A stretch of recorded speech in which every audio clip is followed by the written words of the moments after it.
Pasta বানানোর জন্য প্রথমে আমি 1.5 থেকে 2 লিটার মতো জল এখানে গরম করতে দিয়েছি। অল্প একটু নুন দিয়ে দিলাম জলে। জল যখন ফুটে আসবে তখন পাস্তাগুলো দিয়ে দিতে হবে।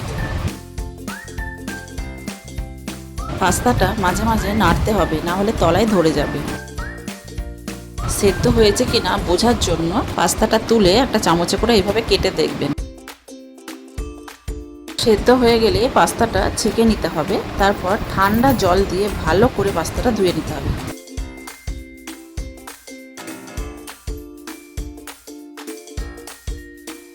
অল্প একটু সাদা তেল পাস্তাটাতে ভালো করে মিশিয়ে রাখবো, যাতে একে অপরের সঙ্গে জড়িয়ে না যায়।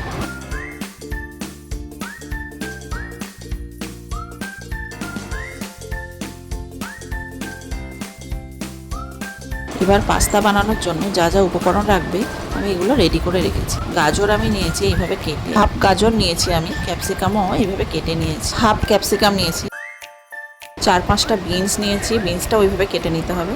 4টে টমেটো নিয়েছি, টমেটোগুলো কুচো করে নিতে হবে। ঝালের জন্য 3টে কাঁচা লঙ্কা নিয়েছি। রসুনটা একটু এখানে বেশি নিতে হবে, রসুনগুলো এইভাবে কুচিয়ে নিতে হবে।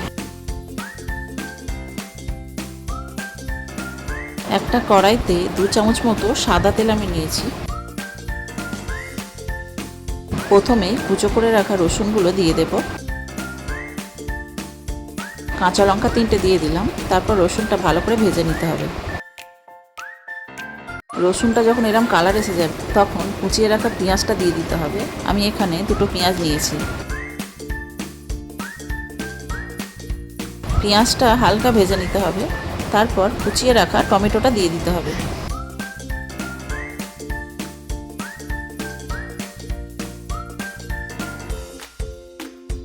টমেটোটা যাতে সেদ্ধ হয়ে যায় তার জন্য আমি অল্প একটু নুন দিলাম। তারপর ভালো করে নাড়াচাড়া করে ঢাকা দিয়ে রাখবো কিছুক্ষণের জন্য। কিছুক্ষণ পর ঢাকা খুলবো, টমেটোটা ততক্ষণে সেদ্ধ হয়ে গেছে। এরপর কুচিয়ে রাখা বিনস আর কুচিয়ে রাখা ক্যাপসিকামটা দিয়ে দেব। তার সঙ্গে গাজর কুচোগুলোও দিয়ে দেব। তারপর ভালো করে সব কিছু মিশিয়ে নেব।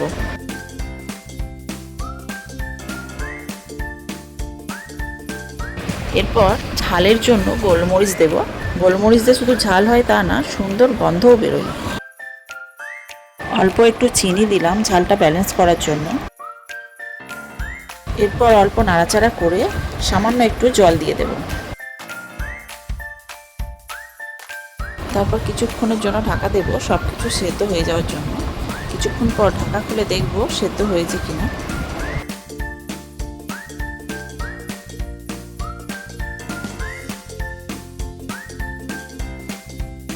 তারপর 2 থেকে 3 চামচ মতো টমেটো সস আমি দিয়ে দেব।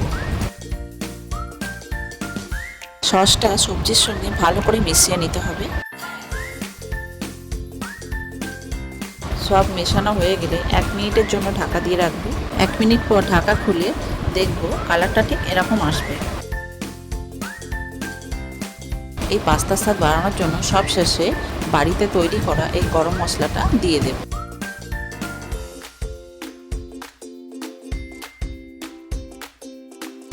তারপর গরম মশলাটা মিশিয়ে নিতে হবে। 1 মিনিটের জন্য ঢাকা দিয়ে রাখবো। এরপর পাস্তাটা দিয়ে দিতে হবে। তেল মাখিয়ে রাখার জন্য পাস্তা কিন্তু একটার সঙ্গে আরেকটা লেগে যায়নি, পাস্তা একটাই হয়ে আছে। এরপর ঢাকা খুলে পাস্তাগুলো সেই সবজির মধ্যে দিয়ে দেব। সব কিছু ভালোভাবে মিশিয়ে নেব।